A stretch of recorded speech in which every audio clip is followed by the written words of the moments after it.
tonight. Let's see what we can learn. It had been a commonplace with Thing in the North to declare that black people would not fight.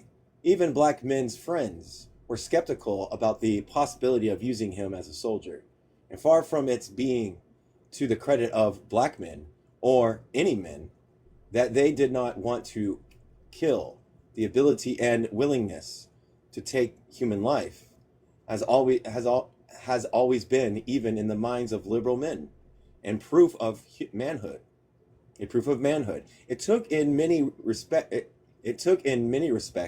a finer type of courage from black people to work quietly and faithfully as a slave while the world was fighting over his destiny, and it did not seize a bayonet and rush wildly with It said, fury.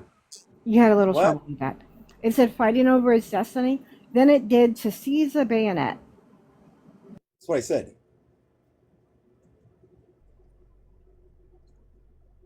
Okay, I'll redo that. It took in many respects a finer type of courage for black people to work quietly and faithfully as a slave while the world was fighting over his destiny.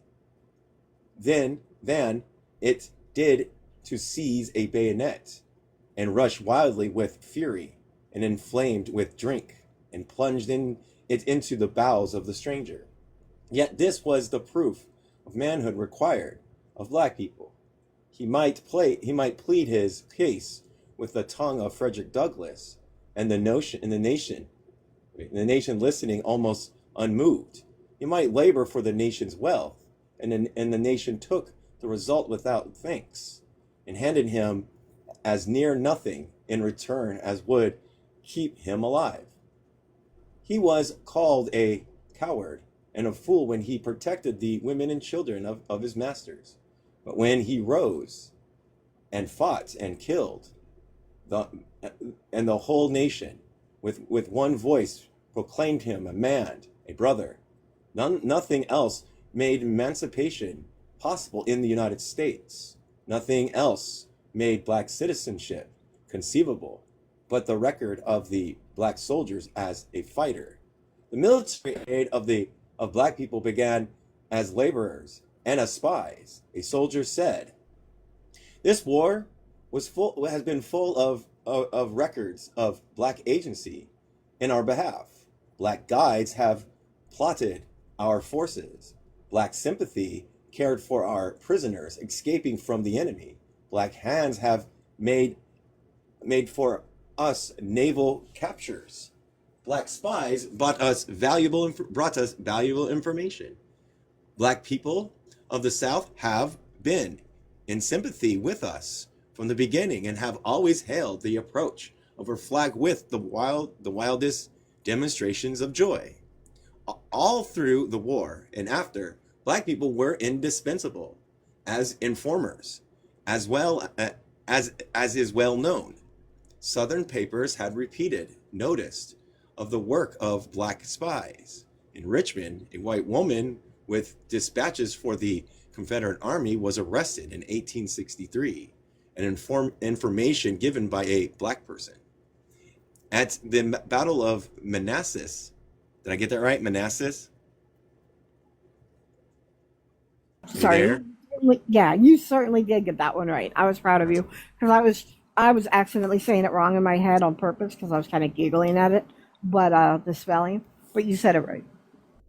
The houses of the free black people was used as a refuge for the dead and wounded Union men. Black pilots repeatedly guided federal boats in southern waters, and there were several celebrated cases of whole boats being seized by black pilots. A typical instance of this type was the action of William F. Tillman, a person of color steward, on board a brig S.J. Waring, which carried a cargo valued at $100,000. He had succeeded by leading a revolt and freeing the vessel from the Confederates who had seized it, and with the aid of a German and a Canadian, had brought the vessel into port at New York. This action brought up the question of whether a black person could be master of a vessel. In the official opinions of the Attorney General for 1862, it was declared that a free person of color, man, if born in the United States, was a citizen of the United States, and that he was competent to be master of a vessel engaged in the coasting trade. The case of Small and the planter of Charleston, South Carolina became almost classic. While at the wheel of the planter as pilot in the rebel service, it occurred to me that I could not only secure my own freedom, but that of numbers of my comrades in bonds. And moreover, I thought the planters might be of some use to Uncle Abe. I reported my plans for rescuing the planter from the rebel captain to the crew, all person of color, and secure their secrecy and cooperation. On May 13th, 1862, we took on board several large guns at the Atlantic dock. At evening of that day, the captain went home, leaving the boat in my care, with instructions to send for him in case he should be wanted. At 3:30 in the morning, on the morning of the 14th of May, I left the Atlantic dock with the planter, went to the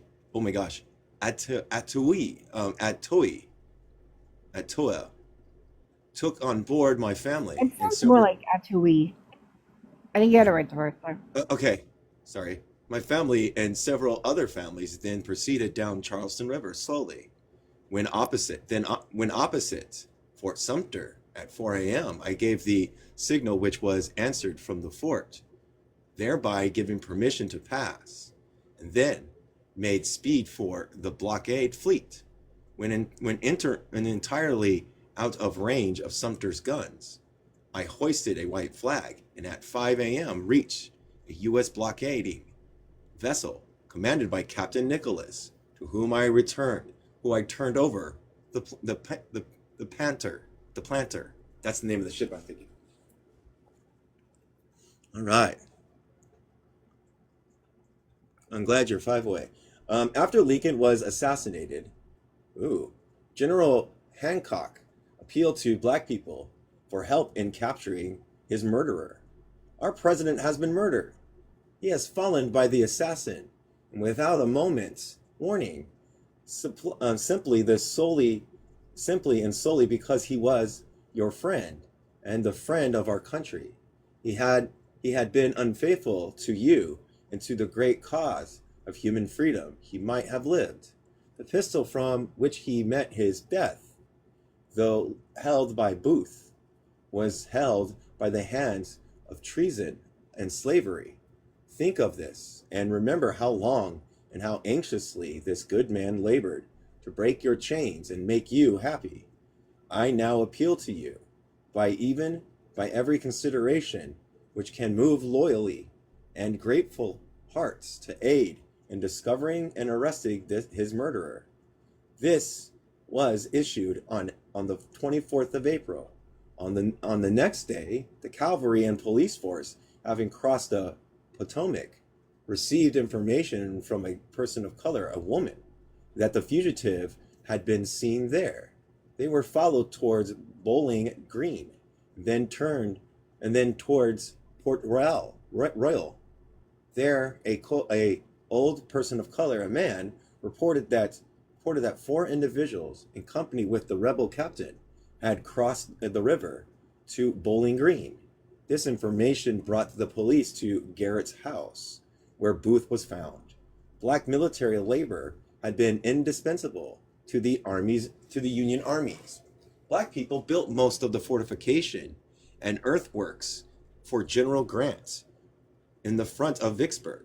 The works in and about Nashville were cast up by the strong arm and willing hand of the loyal black people. Dutch Gate was dug by black people. and miles of earthworks, fortification, and Konduri roads were made by black Corduroy. people. Yeah, Corduroy. thank you. They did fatigue duty in every department of the Union Army. Everywhere a black person appeared with a shovel in his hand, a white soldier took his gun and returned to the ranks. There were 200,000 black people in the camps and employed of the Union Army as servants, teamsters, cooks, and laborers. See, they're not, yeah. The Can I say South, something? yes, You said make it fun. I want to make it fun. You want to do not? I didn't say anything. Okay. Okay, so I wanted to tell you that as we're reading along, I noticed that the black people were being used to do all the hard work, and then I mean, well, it was all hard work, but they were used to do the menial work, and it even said for every black man that did the menial work, a white soldier took his gun and returned to the ranks. I don't like that. You know, I wanted to draw attention to that. The South was for a long time convinced that black people could not and would not fight. Quote, the ideal of their doing any serious fighting against white men is simply ridiculous, end quote, said the editorial in the Savannah Republican, March 25th, 1863. Of the actual fighting of black people, a Union general, Morgan, after arrested, after interested in black education says, history was not yet done justice to share borne by soldiers of color in the war of the Union. Their conduct during that eventful period has been a silent, assailant, but most potent factor in influencing public sentiment, shaping legislations, and fixed the status of people of color in America. If the records of their achievements could be put into shape, that they could be accessible to the thousands of people of color, youth of the South, they would kindle in their young minds an enthusiastic devotion to manhood and liberty. But they already are men and stuff like that. You just want them to be white, Right, or the white exactly. culture. Black men were repeatedly and deliberately used as shock troops when there was little or no hope for success. In February 1863, Colonel Thompson Wentworth Higginson led black troops into Florida and declared, quote, it would have been wildness to attempt with the bravest white troops that successfully accomplished with black ones. In April, there were 3 white companies from Maine and seven black companies on Ship Island, the key to New Orleans. The black troops with black officers were attacked by Confederates, who outnumbered them 5-1. Black people retreated so as to give the Federal gunboat Jackson a chance to shell their pursuers. But the white crew disliked black soldiers and opened fire directly upon the black troops while they were fighting the Confederates. Major Dumas, the black officer in command, rescued the black men, repulsed the Confederates, and brought the men out safely. The commander called attention to these people of color officers. Quote, they were constantly in the thickest of the fight, and by their unflinching bravery and admirable handling of their commands, contributed to the success of the attack and reflected great honor upon the flag. The first, they're turning into nationalists too. It feels like the first battle with numbers of black troops followed up soon after. Banks led siege to Port Hudson with all his forces, including 2 black regiments. On May 23rd, 1863, the assault was ordered, but the various cooperating organizations did not advance simultaneously. The black regiments on the north made 3 desperate charges, losing heavily, but maintaining the advance over the field covered with recently felled trees. Confederate batteries opened fire upon them. Michigan, New York, and Massachusetts white troops were hurled back, but the works had to be taken. Two black regiments were ordered to go forward through the direct and crossfires. And here's a little thing, everybody. They're making the black troops just do all the, like you said, all the hard work, all the dangerous stuff. The deeds of heroism performed by these men of color were such as the proudest white men might emulate. Their color are torn to pieces by shot and literally be spattered by blood and brains.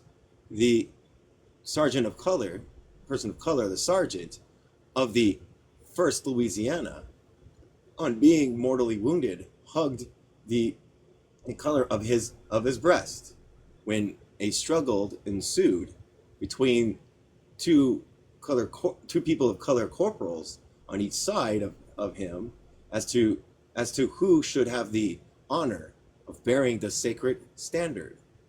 And during this generous contention, one was seriously wounded. One black lieutenant actually mounted the enemy's work 3 or 4 times, and in one charge, the assaulting party came within 50 paces of them. Indeed, if only ordinarily supported by artillery and reserve, no one can convince us that they would not have opened a passage through the enemy works. Captain Coluxo, Calux, Kalu. It's okay. It's okay. Of the 1st Louisiana, That was Kalu. It's in case you have to say his name again. And if you come across any other Cajun names, just let me know. A man so black that he could actually pride himself upon his blackness, died the death of a hero, leading on his men in the thickest of the fight. Colonel Bassett being driven back.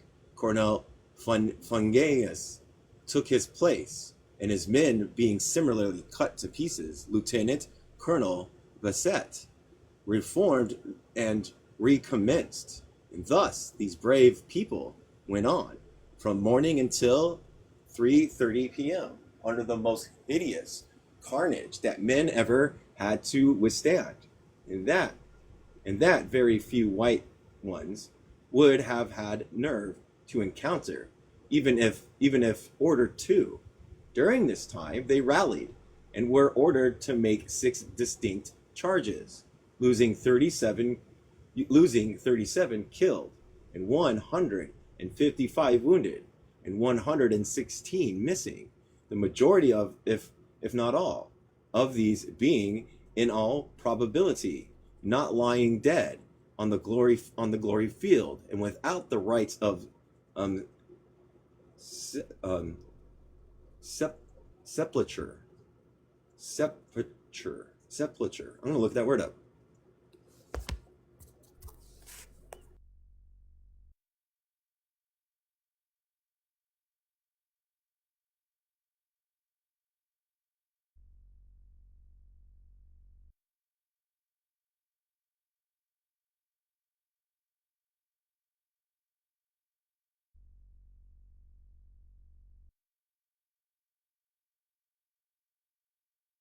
It says, it won't let me say it. It's a tomb or something. Sepulture.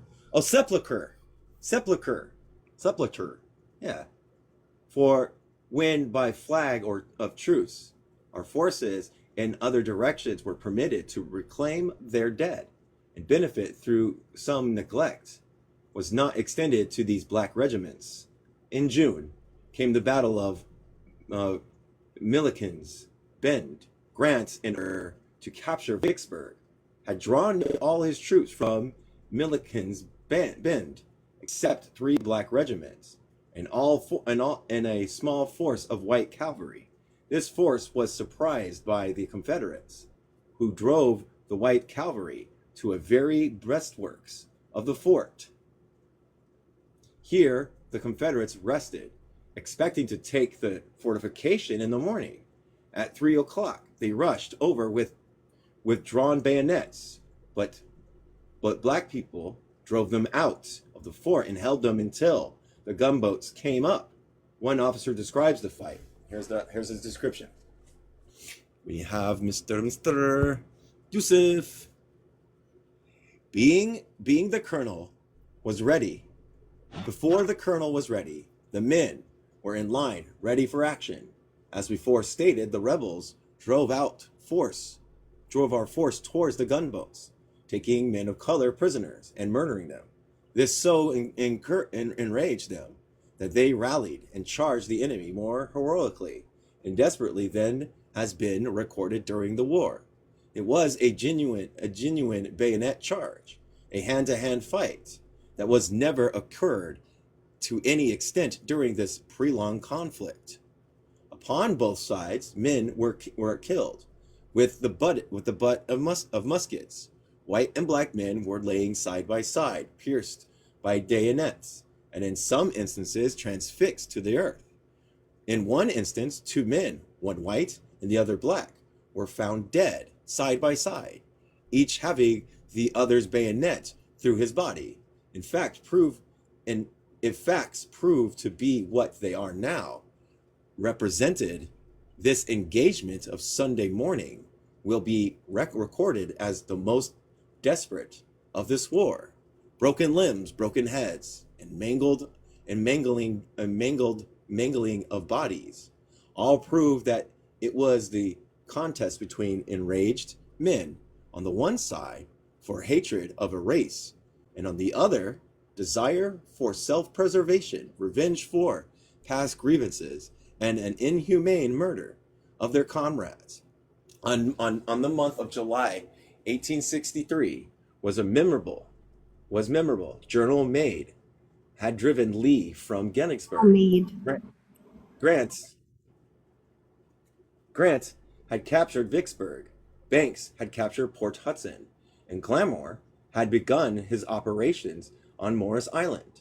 On the 13th of July, the draft riot broke out in New York City, and before it was over, a black regiment in South Carolina, the 54th Massachusetts, was prepared to lead the assault on Fort Wagner.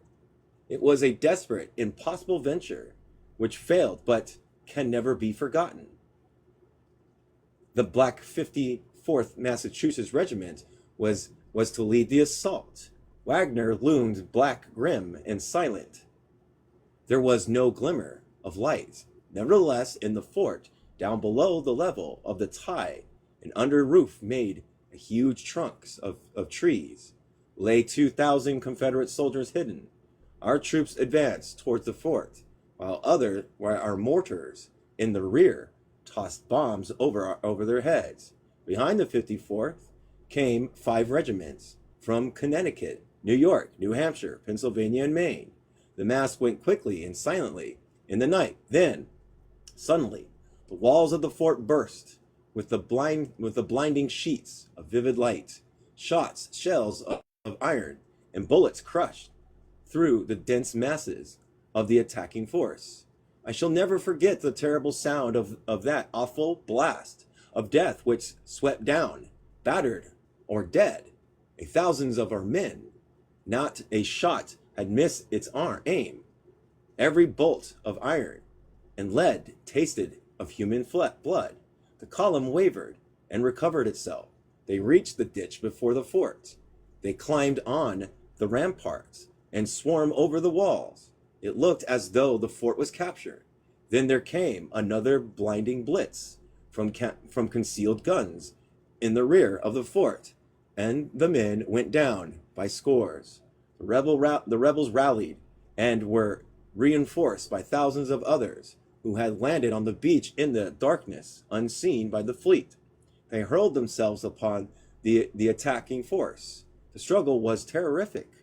The supporting units hurried up to aid their comrades, but as they raised the ramparts, they fired a volley which struck down many of their own men.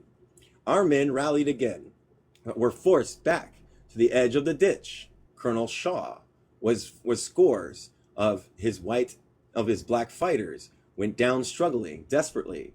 Re- resistance re- resistance was vain. The assailants were forced back to the beach, and the rebels drilled their recovered cannons anew on their remaining survivors. Has anybody ever seen Glory? That movie, Glory, that Civil War movie with Matthew Broderick? No, but I've seen a lot of Civil War documentaries. I think they're talking about him, but probably more in a less Hollywood scenery type deal. But yeah, Yeah, well, a lot of this stuff, I was reading it, and like I wanted to make some remarks on some of this stuff. Um, if you don't mind, is that okay? sure. So I wanted to say, like, when it says pierced by bayonets, I used to have a bayonet at the end of my weapon when I was in the military, and those things are disgustingly dull. Like, even when you kind of sharpen them, they're still dull because of the way they're made. So, like, that was horrible pain these people were dealing with. Um, and then it also said something about the uh, they it said it politely, but it said they use their weapons as cudgels, um, using the butt of their weapon to unalive a lot of people. And it talks about their bravery of these black men when they just all got shot, and then they fell back together and were able to keep moving forward. And I think their bravery should be, pointed out. That's it. Thank you.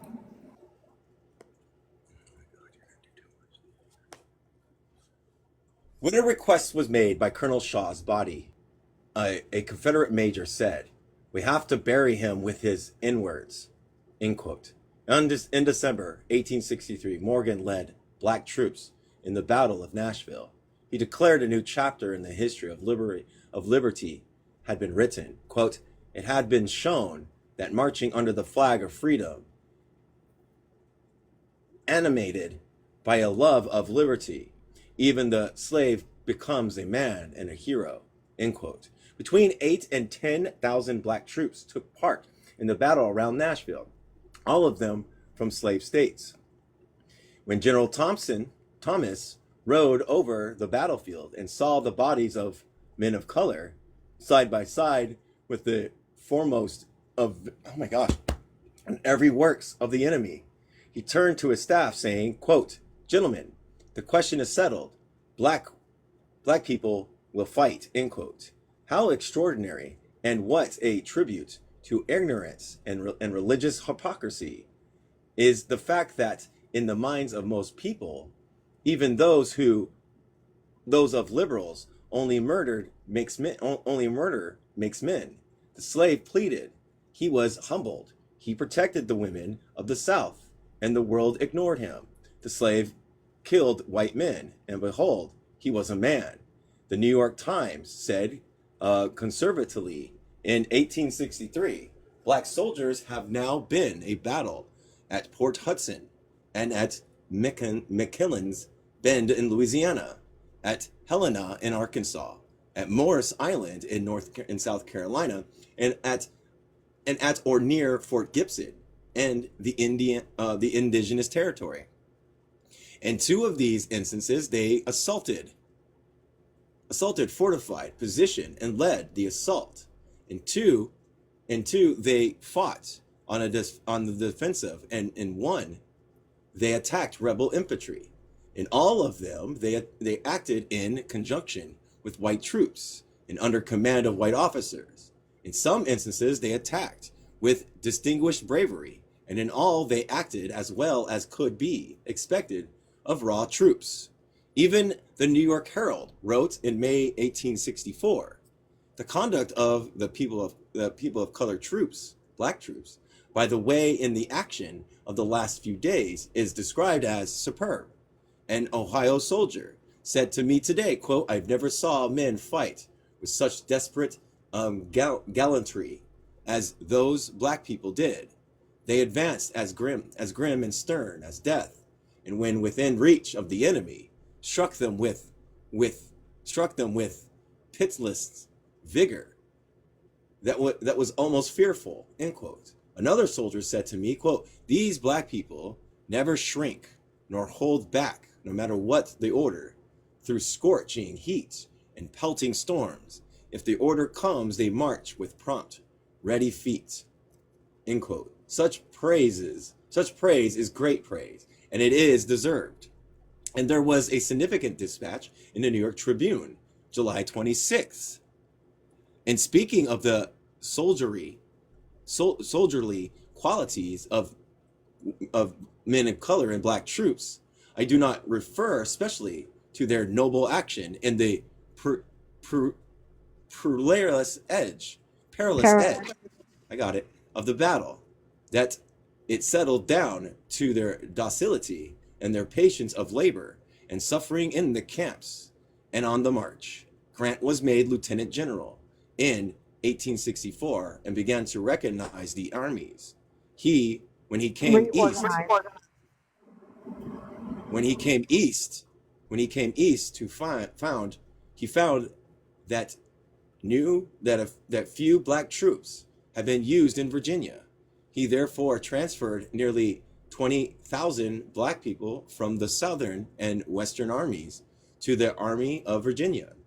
They fought in nearly all the battles from Petersburg and Richmond, and the officers on the field reported. The problem of solving the black uh, the black person is a man, a soldier, a hero, knowing for our liable interest in the people of color troops, but particularly those raised under the immediate auspices of the supervisory committee. I have thought it proper that I should let you know how they acquitted themselves in the late action in front of Petersburg, of which you have already received newspaper accounts. If you remember, in my conversation upon the character of these troops, I carefully avoided saying anything about their fighting qualities. Still, I could have an opportunity to try them. When the siege of Petersburg began, there were desperate battles, the 16th, 17th, and 18th of June. The presence of black soldiers rendered the enemy especially despiteful, and there were continual scrimmages and sharp shootings. Burnside's Ninth Corps had a brigade of black troops who advanced within 50 yards of the enemy works. They were a small projecting fort, which it was decided to mine and destroy. The black troops, or people of color, were to charge after the mine was set off. And inspecting officers reported that the black corps was fittest for the perilous service. But Meade objected to people of color troops leading the assault. Burnside insisted that the matter was referred to Grant, and he agreed with Meade. A white division led the assault and failed. The Battle of Carter followed. Captain McCabe says, it was now 8 o'clock in the morning. The rest of Potter's Federal Division moves out slowly. When Fierro's Black Division, the men beyond question inflamed with drink.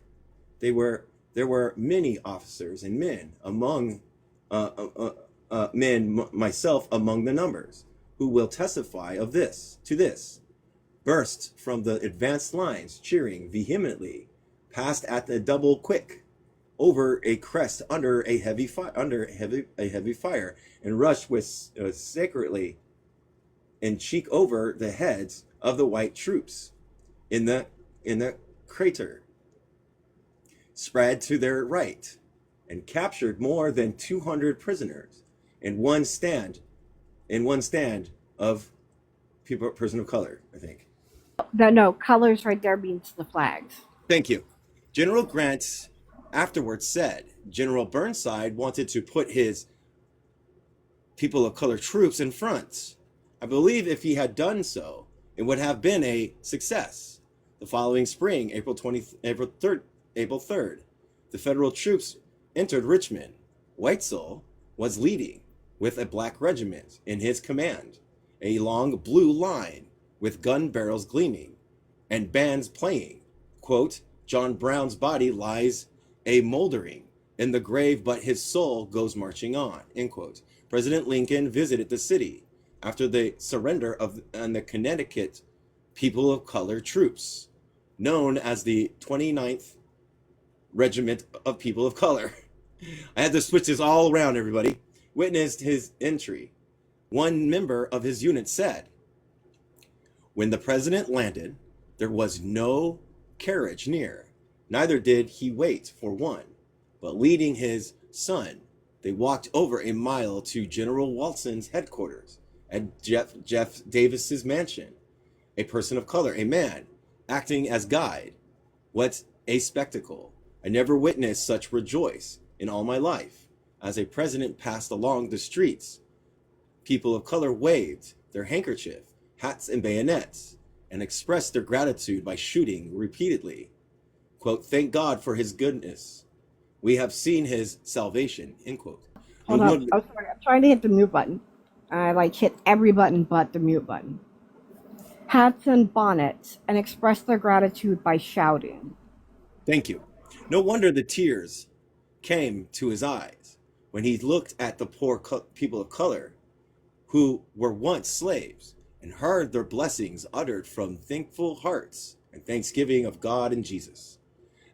After visiting Jefferson Davis' mansion, he proceeded to the rebel capital and from the steps delivered a short speech and spoke to the people of color as follows. In reference to you, people of color, let me say God has made you free. Although you have been deprived of your God-given rights by your so-called masters, you are now as free as I am. And if those that claim to be your superiors do not know that you are free, take the sword and bayonet and teach them that you are. For God created all men free, given to each the same rights of life, liberty, and the pursuit of happiness. The recruiting of black soldiers was hastened after the Battle of Fort Wagner, until finally no less than 154 regiments designated as United States black troops were enlisted. They included 150 infantry regiments, 7 cavalry regiments, 13 artillery regiments, and 11 separate companies and batteries. The whole number enlisted will never be accurately known, since in December, the Department of the Gulf and elsewhere, where was as practice of putting a living black soldier in a death one's place under the same name. Official figures say that there were in all 186,1700 troops, black troops, of whom 123,156 were still in service July 16th, 1865, and that the losses during the war were 68,178. They took part in 198 battles and skirmishes, without doubt including servants, laborers, spies. Between 300,000 and 400,000 black people helped as regular soldiers or laborers in winning the Civil War. The world knows that noble inscriptions on St. Gaudens's Shaw Monument in Boston come in written by President Eliot. The white officers, taking life and honor in their hands, cast their lot with men of a despised race, unproved in war, a risked death as inciters of a surveillance insurrection, if taken prisoner, besides encountering all the common perils of camp, march, and battle. The black ranks and file, volunteers volunteered when disaster clouded the Union cause, served with pay for 18 months, served without pay for 18 months, till given that the white troops faced threatened enslavement if captured, were brave in action, patient under dangerous and heavy labors and cheerful admin hardships and privations. Together, they gave to the nation undying proof that Americans of African descent possess the pride, courage, and devotion of the patriot soldier. 180,000 such Americans enlisted under the Union flag in, I don't know how to do that. That's a big, huge thing. It says MDCCCLX111-MDCCCLXV. That's the Roman numerals that I had no idea. Not only did black people fight in the ranks, but also about 75 served as commissioned officers, and a large number of subalterns. Let me look at that word. Make sure I got it right. All right, back.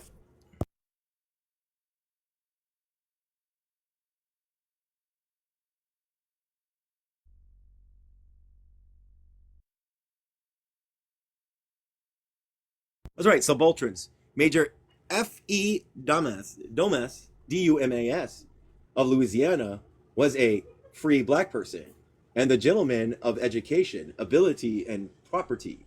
He organized a whole company of his own slaves and was promoted to the rank of major. Many of the other Louisiana officers were well educated. Among these officers were 1 major, 27 captains, and 38 lieutenants, and nearly 100 non-commissioned officers. In the other, oh my gosh, people of color regiments, most of the officers were whites. But Massachusetts commissioned 10 black officers, and Kansas 3.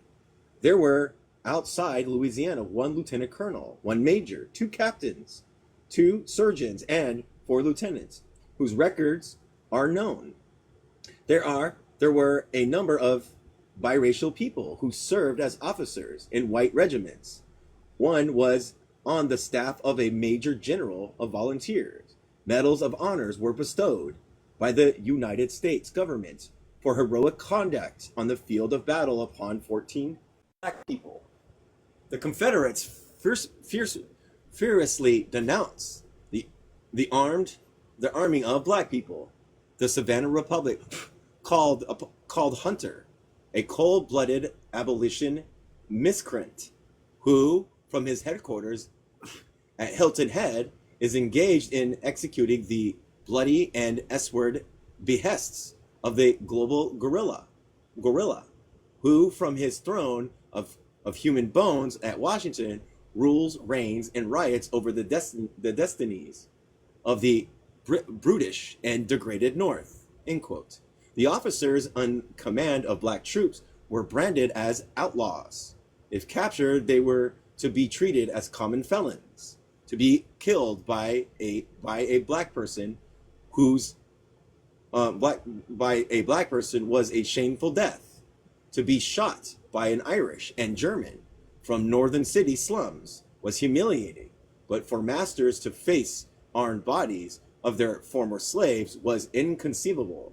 When therefore black men were enrolled in northern armies, the Confederates tried to pillory the government internationally on the ground that this was arming barbarians of servile war. In the message to the Confederate Congress, Jefferson Davis asked, "Our fellow men of all countries to pass judgment on the measures by which several millions of human beings of an inferior race, peaceful and contented laborers in their sphere, are doomed to extermination, while at the same time they are encouraged to a general assassination of their masters by the insidious recommendations to abstain from violence unless in necessary defense, our own destinations of those who have attempted the most I gotta look up this word. Be right back, everybody.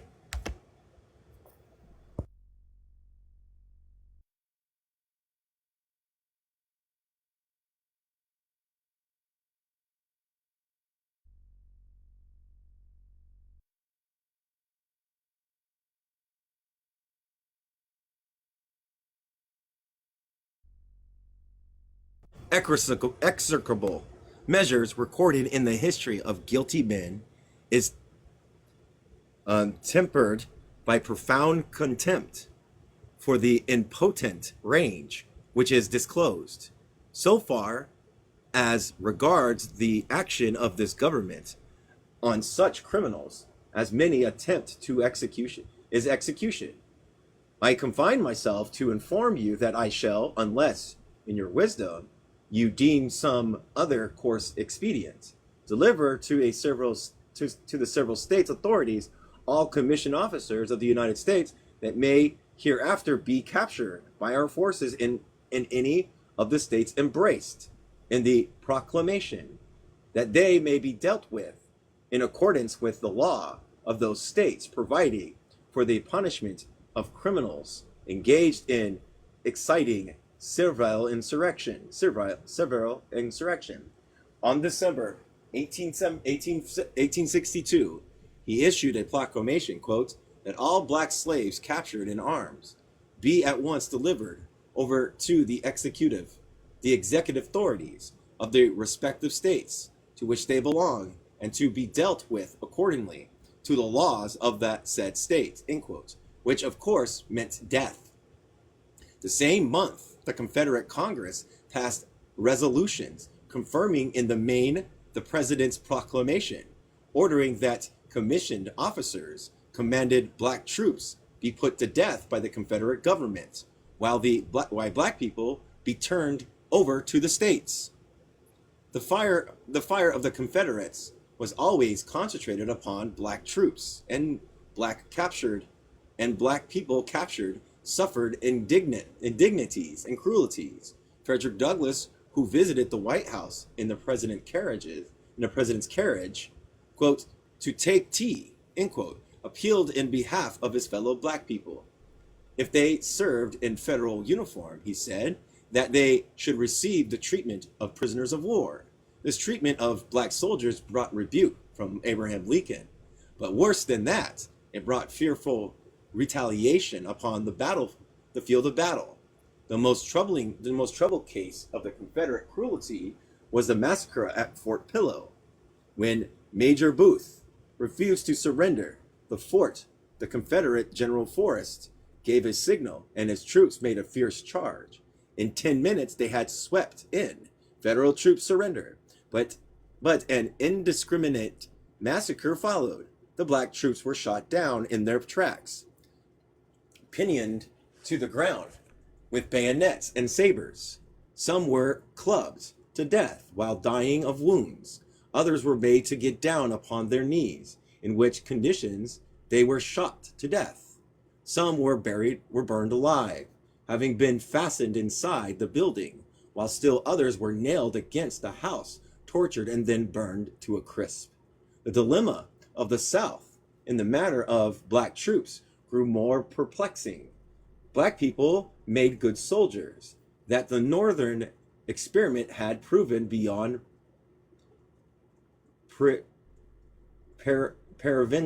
I gotta look at that word.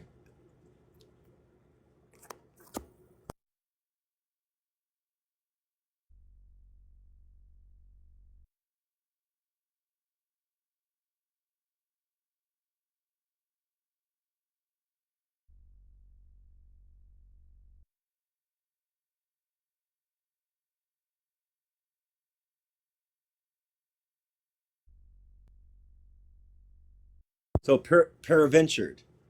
The prospects of freedom was leading an increasing stream of black troops into the federal army. This stream could be diverted into the Southern army if the lure of freedom was offered by the Confederacy. But this would be an astonishing end of the war in defense of slavery. In the first year of the war, large numbers of black people were in service of the Confederates as laborers. In January at mobile numbers of black people from the plantations of Alabama were at work on the redoubts. Yeah, that's what it says, on the redoubts.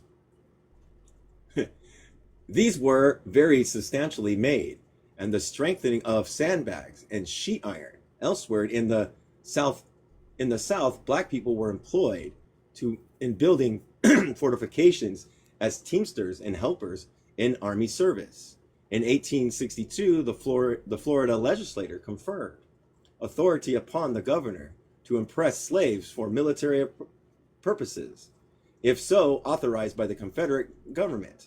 The Confederate Congress provided by law in February 1864 for the impressment of 20,000 slaves for menial service in the Confederate Army.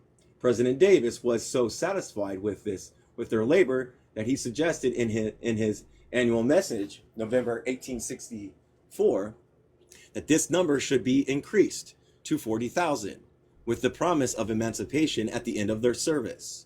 In Louisiana, Adjutant General office of the militia stated that the governor and the commander-in-chief, relying implicitly upon the loyalty of free people of color population of the city and state for the protection of their homes, their property, and for the southern rights from the population of the ruthless invaders, in believing that the military organization which existed prior to February 15th, 1862, and elicited praise and respect for the patriotic motives which prompted it, should exist for and during the war, calls upon them to maintain their organization and hold themselves prepared for such orders as may be transmitted to them. These, quote, native guards, end quote, joined the Confederate forces, but they did not leave the city with these troops. When General Butler learned of his organization, he sent for several of the prominent men of color and asked why they had accepted service under the Confederate government. They replied that they dare not refuse and hope by serving the Confederates to advance nearer to equality with the whites. In Charleston on January 2nd, 150 free men of color offered their services to hasten the work and throwing up redoubts along the coast.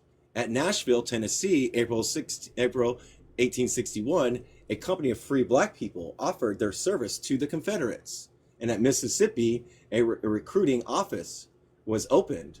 The legislature of Tennessee authorized Governor Harris on June 28, 1861, to receive into military service all male persons of color between the ages of 15 and 50. A procession of several hundred men of color marched under the command of the Confederate officers and carried shovels, axes, and blankets. And the observers add, they were brimful and of patriotism, shouting for Jeff Davis and singing war songs, end quote. A paper of Lynchburg, Virginia, commented on the enlistment of 70 free black people to fight for the defense of the state, concluded with 3 cheers for the patriotic black people of Lynchburg. So they're just using black people all around. Both sides are just using them for wins. After firing on Fort Sumter, several companies of black volunteers passed through Augusta on their way to Virginia.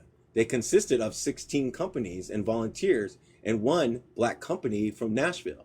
In November of the same year, 28,000 troops passed from Governor Moore, General Lowell, and General Riggles of New Orleans.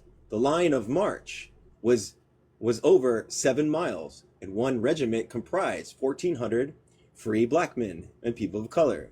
The Baltimore Traveler, commenting on arming black people at Richmond, said, contrabands, which is black people who have recently come within the federal lines at Williamsport, report that all the able-bodied men in that vicinity are being taken to Richmond, formed into regiments, and armed for the defense of that city. In February 1862, the Confederate legislature of Virginia considered a bill to enroll all free black people in the state for service with the Confederate forces. When black people helped the Confederates as forced labor, and in a few instances as soldiers, the Confederates feared to trust them far and hated the idea of depending for victory and defense on these very persons for whose slavery they were fighting. But in the last days of the struggle, no straw could be overlooked. In December 1863, Major General Patrick R. Clinburn, who commanded a division in Hardee's Corps of the Confederate Army of the Tennessees, sent in a paper in which the employment of the slaves as soldiers of the South was vigorously advocated. Clinburn urged that freedom within a reasonable time, quote unquote, be granted to every slave remaining true to the Confederacy, and was moved to this action by the valor of the 54th Massachusetts, saying, quote, if they, black people, can be made to face and fight bravely against their former masters, how much more probable is it that with the allurement of the higher reward and led by those masters, they would submit to discipline and face dangers, end quote. Who's in here? I have no idea who that is. President Davis was not convinced and endorsed Clinburn's plea with the statement, quote, I deem it expedient at this time to give publicity to these papers and request that it be suppressed. In September 1864, Governor Allen of Louisiana wrote to J.A. Selden, Secretary of War in the Confederate government, the time has come to put into the Army every able-bodied black person as a soldier. Black people knows he cannot escape in conscription if he goes to the enemy. He must play an important part in the war. He caused the fight, and he will have his portion of the burden to bear. I would free all able to bear arms and put them in the field at once. In that year, 1864, 100,000 poor whites deserted the Confederate armies. In November 1864, Jefferson Davis, in his message to the Confederate Congress, recognized that slaves might be needed in the Confederate Army. He said, here's what he said again. The subject is to be viewed by us, therefore, solely in the light of policy in our social economy.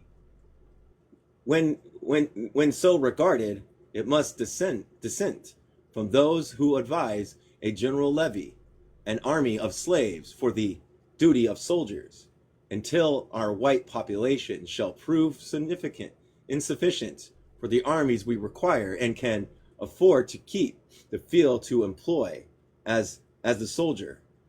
Black people who has merely been trained to labor, and as laborers under the white man, accustomed from his youth to the use of firearms, was scarcely be deemed wise and advantageous by any. And this is the question before us, which should be alternative ever be presented, of subjugation or the employment of the slaves as soldiers. There seems no reason to doubt that should be our discussion. My gosh, there's so many small things I gotta read. In response to the inquiry from the Confederate Secretary of War as to armed slaves, Howard Cobb of Georgia opposed the measure to arm the black people. I think that the proposition to make soldiers of our slaves is the most precarious idea that has been suggested since the war began. You cannot make soldiers of slaves, or slaves for soldiers. The moment you restore black soldiers, our white soldiers will be lost to you. And one secret of the favor with which the proposition is received in portion of the army is to hope when black people go into the army, they, the whites, will be permitted to retire.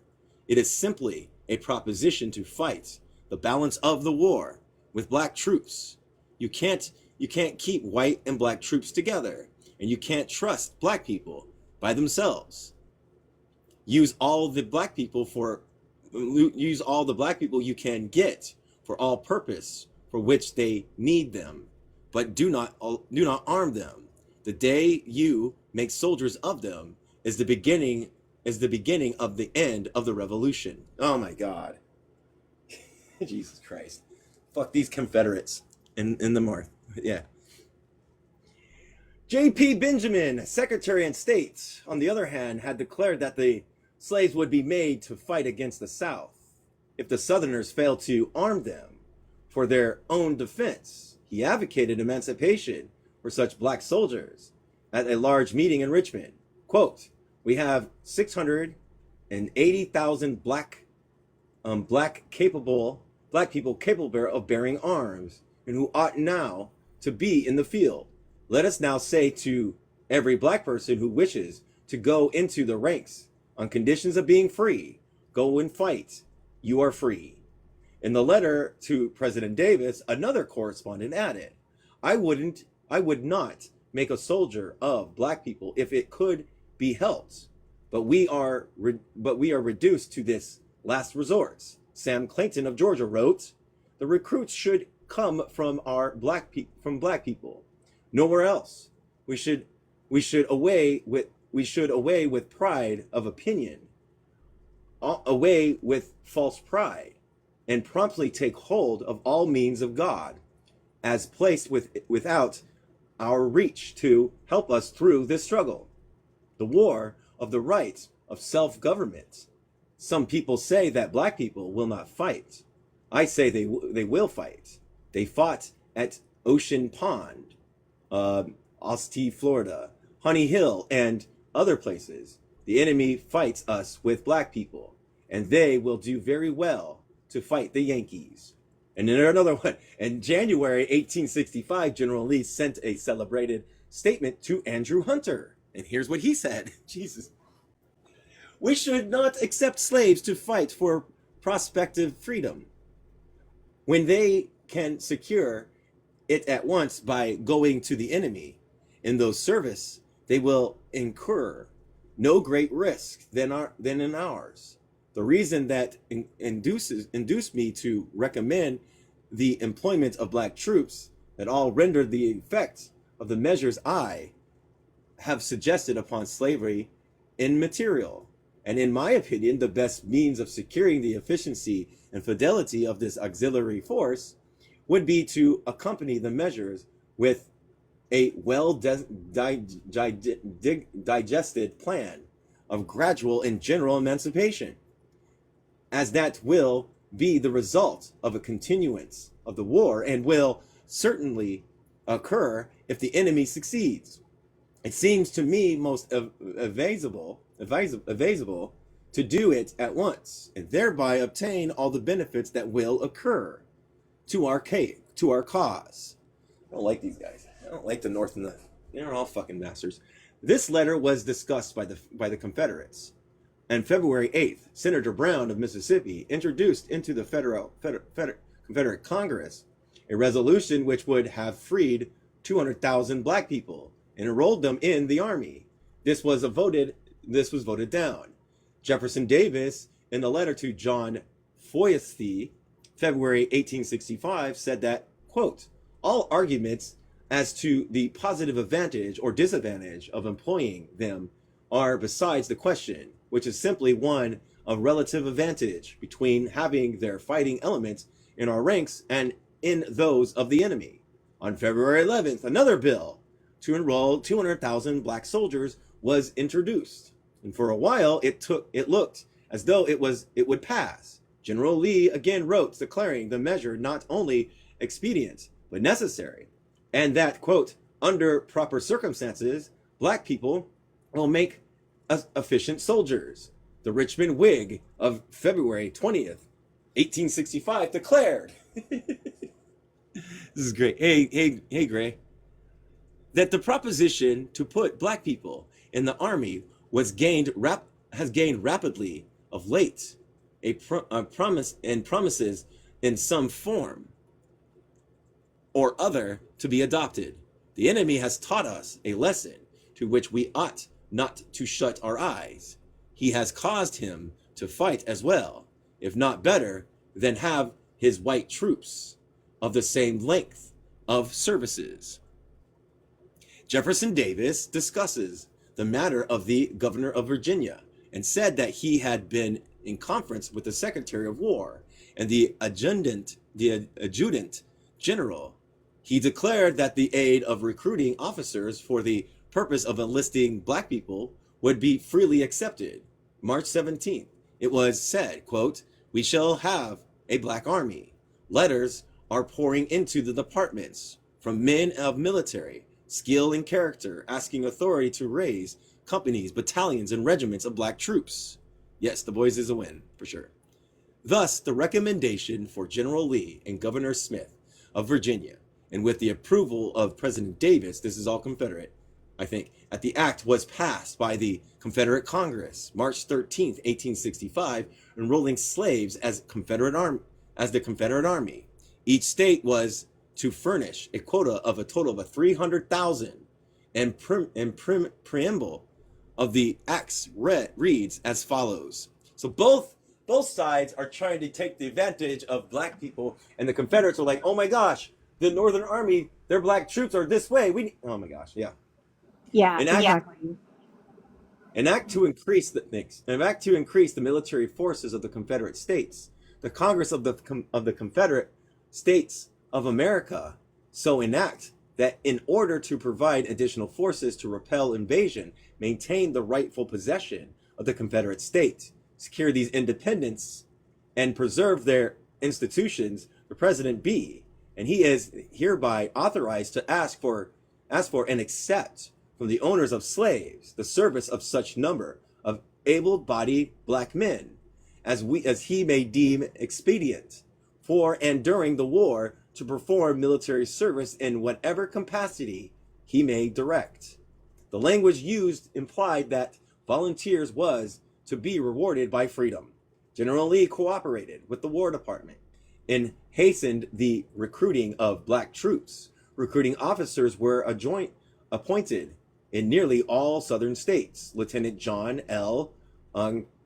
Cowardin, adjutant, 19th Battalion, Virginian Artillery, was ordered April 1st, 1865 to recruit black troops, according to the act.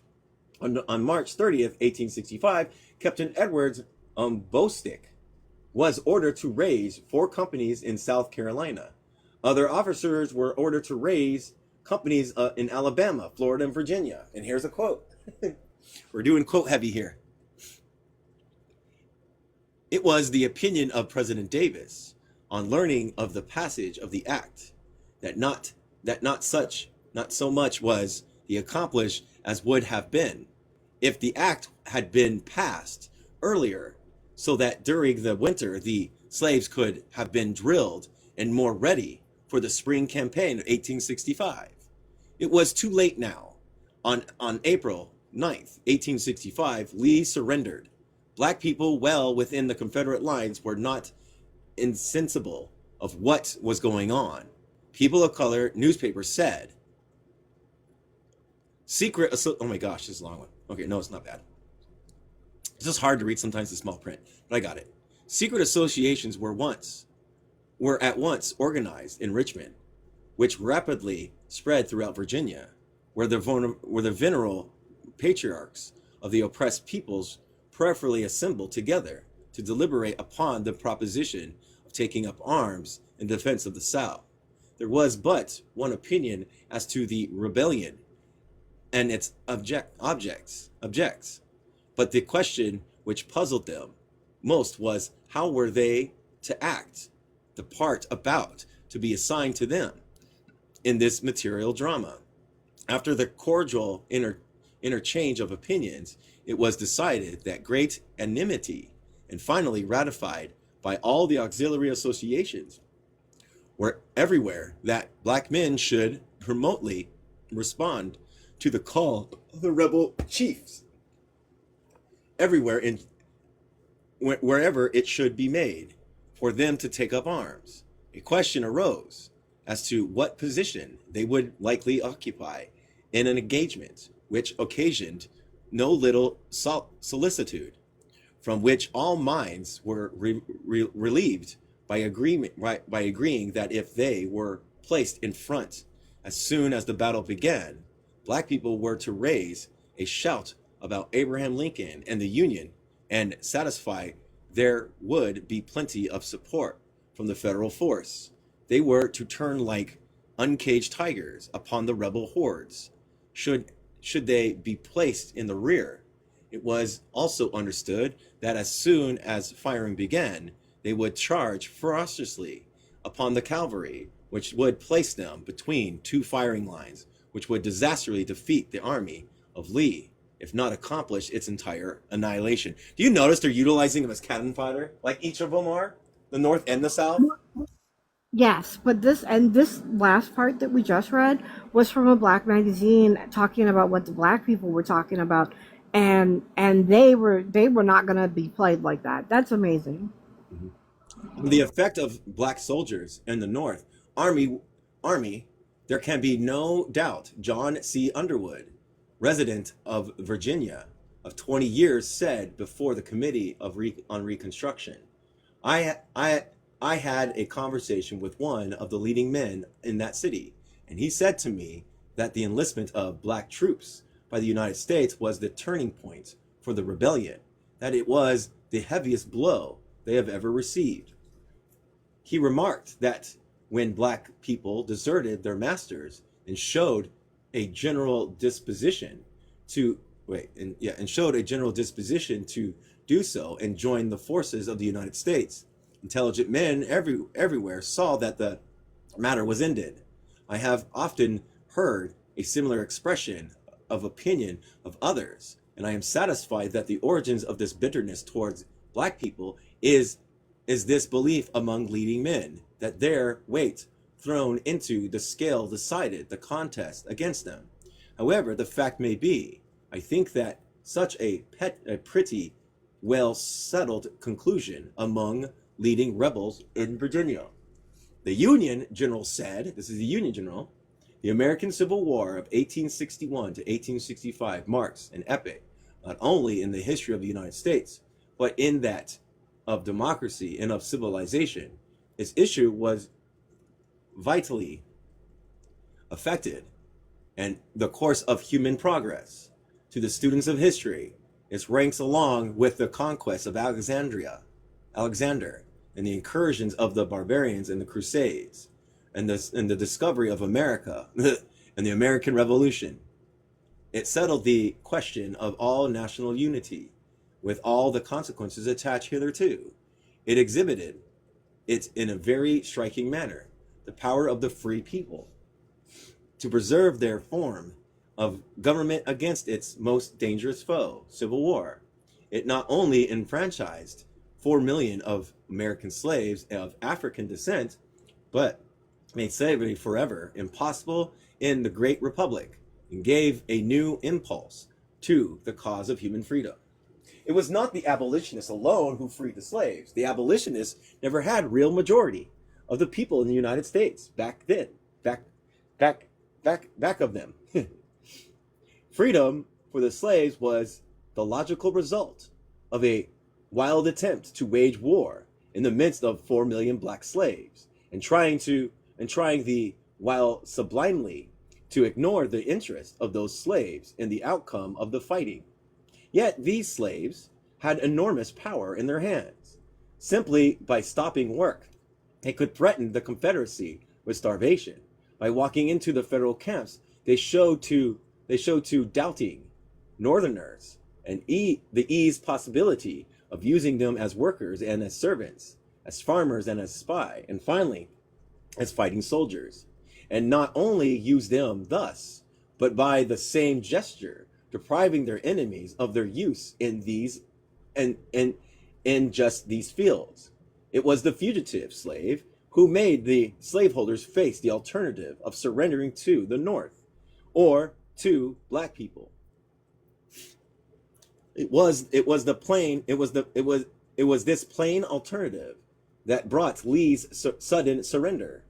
Either the South must make terms with its slaves, free them, use them to fight the North, and thereafter no longer treat them as bondsmen, or they could surrender to the North with the assumption that the North, after the war, must help them to defend slavery, as it had before. It was then that abolition came in as a determining factor, and itself was transformed into a new democratic movement. So in blood and servile war, freedom came to America. What did it mean to men? The paradox of a democracy founded on slavery had at last been done away with, but it became more and more customary as time went on to linger on the emphasize the freedom which emancipation brought to the master, and later to the poor whites. On the other hand, strangely enough, not as much has been said of what freedom meant for the freed, of the sudden wave of glory that rose and burst above 4 million people, and of the echoing shout that brought joy to 400,000 fellows of African blood in the North. Can we imagine this spectacular revolution? Not, of course, unless we think of these peoples as human beings like ourselves.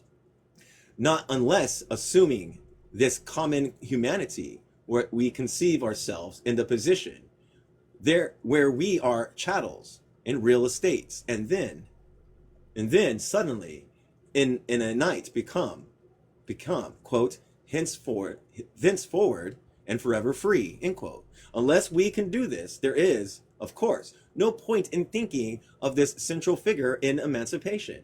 But assuming the common humanity of these people conceived of what happened before the war, the slaves was curiously isolated. This was the policy and the effective policy of the slave system, which made the plantation the center of a black group with a network of white folk around and about, who kept the slaves from contact with each other. Of course, clandestine contact there always was, the passing of black people to and fro on errands, particularly the semi-freedom and mingling in cities. And yet, the mass of slaves were curiously provincial and kept out of the current of information. There came a slow looming of emancipation. Crowds of armies of the unknown, inscrutable, unfathomable Yankees, cruelty, behind and before, rumors of the new slave trade, but slowly, cautiously, continuously, the wild truth, the bitter truth, the magic truth came surging through. There was to be a new freedom, and a black nation went tramping after the armies, no matter what it suffered, no matter how it was treated, no matter how it died. First, without masters, without food, without shelter. Then, with new masters, food that was free, and impoverished shelters, cabins, homes, and at last land. They prayed, they worked, they danced and sang. They studied and learned. They wanted to wander. Some, for the first time in their lives, saw town. Some left the plantation and walked out into the world. Some handled actual money, and some, with arms in their hands, actually fought for freedom. An unlettered leader, a fugitive slave, pictured it, quote, and then they saw the lightning, that was the guns, and then we heard the thunder, that was the big guns, and then we heard the rainfall, and that was the drops of blood falling, and then we came to get to get in the cramps. It was dead, man, that we reaped. Yeah. The massive slaves, even the more intelligent ones, and certainly the great groups of field hands, were in religious and hysterical fever. This was the coming of the Lord. This was the fulfillment of prophecy, the legend. It was the golden dawn. After chains of 1,000 years, it was everything miraculous and perfect and promising. For the first time in their lives, they could travel, they could see, they could change the dead level of their labor. They could talk to friends and sit at sundown in the moonlight, listen and imparting wonder tales. They could hunt in the swamps and fish in the rivers. And above all, they could stand up and assert themselves. They need not fear the patrol. They need not even cringe before a white face and touch their hats. To the small group of illiterate and intelligent black folk, north and south, this was a sudden beginning of an entirely new era. There were at least to be recognized as men, and if they were given the proper social and political power, their future was American citizens was assured. They had, therefore, to talk and agitate for their civil and political rights. With these in thought and object stood some of the intelligent slaves of the South. On the other hand, the house servants and mechanics among the freed slaves faced difficulties. The bonds which held them in their former masters were not merely sentiment. The masters had stood between them and a world in which they had no legal protection except the master. The master were their source of information. The question then was how far they could forsake the power of the master, even when it was partially overthrown. For whom would the slave mechanics work, and how could he collect his wages? What could be his status in court? What protections would he have against and competing mechanic? Back of this day, throughout all, combining their own intuitive sense with what friends and leaders taught them. These black folk wanted two things. First, land, which they could own and work for their own crops. This was the natural outcome of slavery. Some of them had been given by their masters little plots to work on and raise their own food. Sometimes they raised hogs and chickens. In addition, this faint beginning in industrial freedom now pictured to them economic freedom. They wanted little farms which would make them independent. Then, in addition to that, they wanted to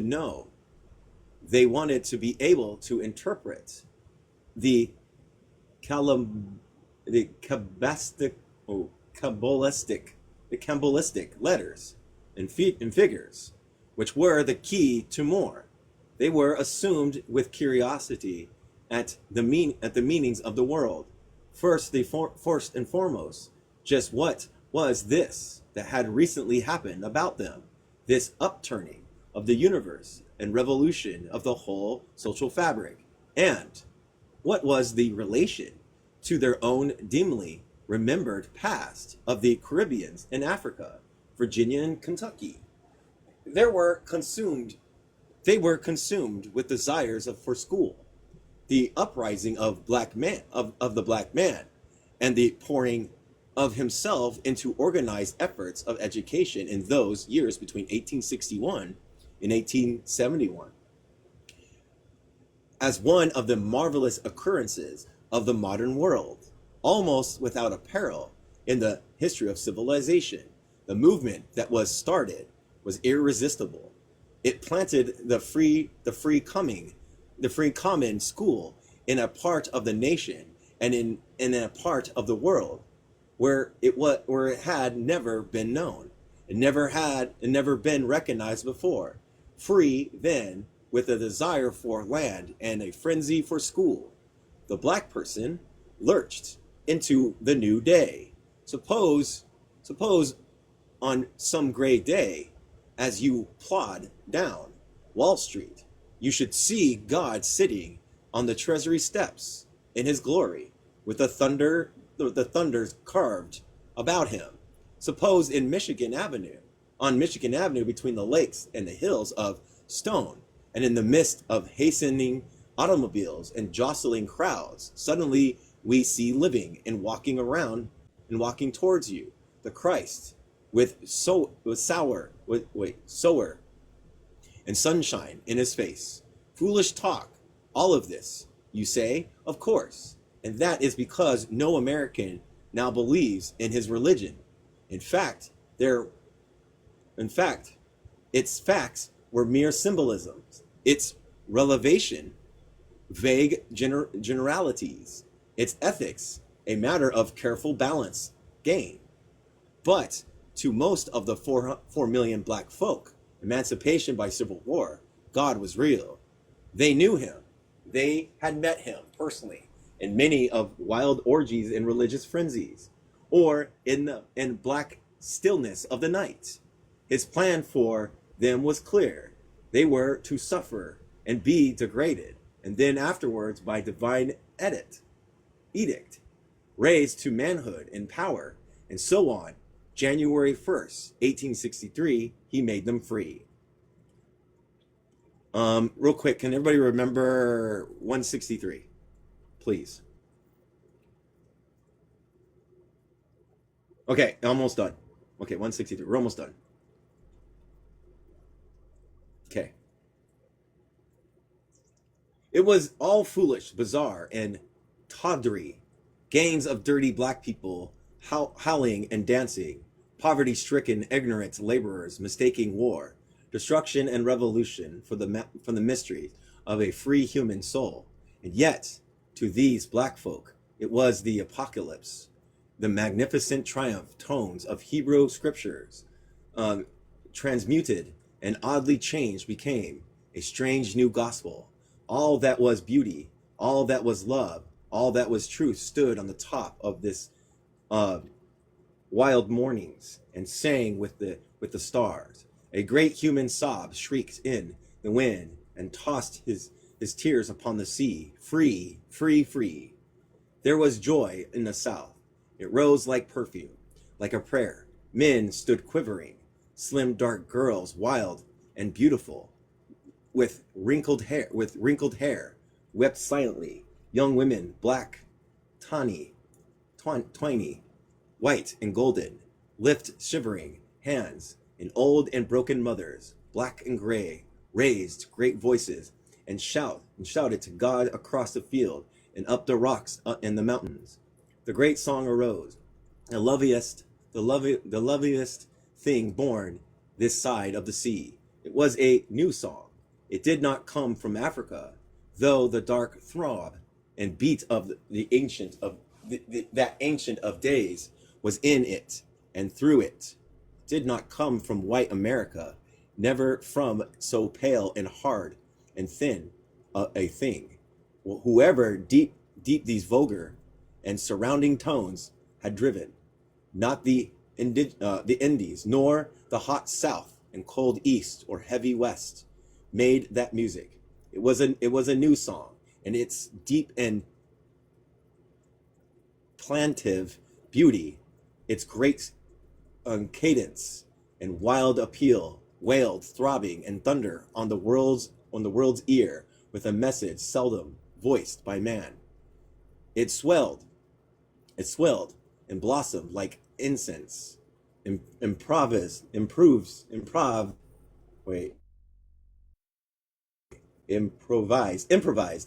born new out of an age long past, and weaving into its texture the old and new medleys in word and in thought. They sneer at it, those white Southerners who heard it and never understood. They graped and defiled it, those white Northerners who listened without ears. Yet I lived and grew, always it grew and swelled and lived. It sits today at the right hand of God as Americans, one real gift to beauty, as slavery as slavery's one redemption, distilled from the dross of its dug. The world at first neither saw nor understood. Of all that most Americans wanted, this freeing of slaves was the last. Everything black was hideous. Everything black was wrong. If they fought for freedom, they were beasts. If they did not fight, they were born slaves. If they cowered on the plantations, they loved slavery. If they ran away, they were, they say, lazy loafers. If they sang, they were silly. If they scolded, they were impudent. The bites and blows of a nation fell on them. All hatred that the whites, after the Civil War, had for each other gradually concentrated itself on them. They caused the war. They, its victims, they were guilty of all the thefts of those who stole. They were the cause of wasted property and small crops. They had impoverished the South and plunged the North into endless debt. And they were funny, ridiculous. Not saying that. I'm not saying that. They used what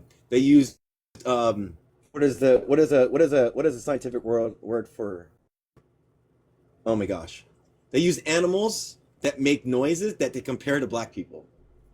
Southerners who had suckled food from black breasts vied with each other in fornication with black women, and even in beastly incest. They took the name of their fathers in vain to subdue their own sisters. Nothing that black folk did or said or thought or sang or was scared for or scarred. Sorry. For 70 years, few Americans had dared say a fair word about black people. There was no one kind of black person who had freed from slavery. The freemen were not an undifferentiated group. They were those among them who were cowed and altogether bitter. They were the cowed who were humbled. There were those openly bitter and defiant, but whipped into submission or ready to run away. There were the debauched and the fugitive, the furtive, petty thieves and luscious scoundrels. Luscious scoundrels. There were a few who would read and write, and some were educated beyond that. There were the children and grandchildren of white masters. They were the house servants trained in manners and in servile respect for the upper classes. There were the ambitions who sought by means of slavery to gain favor or even freedom. There were the artisans who had a certain modicum of freedom in their work. They're often hired out. They worked practically as free laborers. The impact of legal freedom upon these various classes differed in all sorts of ways, and yet emancipation came not simply to black folk in 1863. To white Americans came slowly a new version, a new uplift, and sudden freeing of hateful mental shadows. At last, democracy was to be justified of its own children. The nation was to be purged and of continual sin, not indeed all of its own doing, due partly to its inheritance, and yet a sin, a negation that gave the world the right to sneer at the pretensions of this republic. At last there could really be a free commonwealth of free men. Thus amid, okay, we have one more page. Hold on. Thus amid enthusiasm and philanthropy, the religious fervor, surged over the whole country. The black man became, in word, henceforth a forever free. Fondly we hope, and fervently do we pray, that this mighty scourge of war may speedily pass away. Yet if God wills that it continues until all the wealth piled up by the bondsmen, 250 years of unrequited soil shall be sunk, and until every drop of blood drawn by the last shall be paid by another drawn with a sword. It was said 3,000 years ago, so still it must be said. Quote, the judgments of the Lord are true and righteous altogether.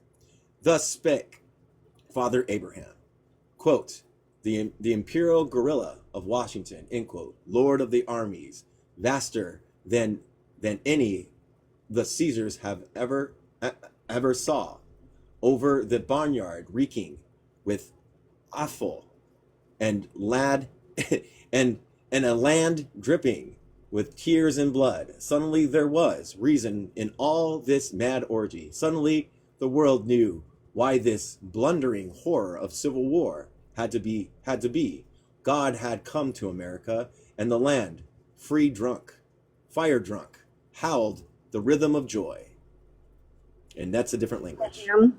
And that's a different language. HYM. It's like chapter 6. Looking backwards is the next chapter we're going to be on.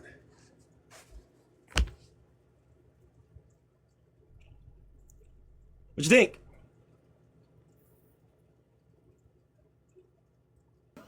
I enjoyed it. I enjoyed the reading. I learned some new stuff.